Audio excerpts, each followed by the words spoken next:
হাই, আমি আজি যাম বোকাখাটতে থকা কাকচাং ৱাটাৰফললৈ যিহেতু বহুত গৰম পৰিছে আৰু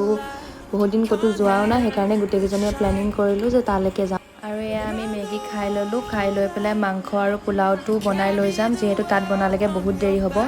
সেইকাৰণে ঘৰৰ পৰাই বনাই লৈ গৈছোঁ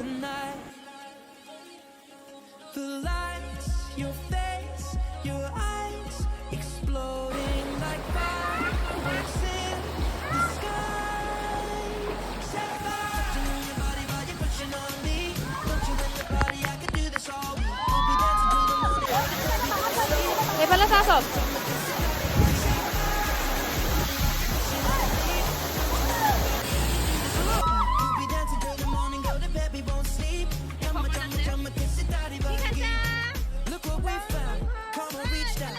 আৰু এয়া আমাৰ ভাত খাওঁতে 4টাই বাজিলে তাৰপিছত আমি ঘৰলৈ উভতিলোঁ meet you in another mini blog by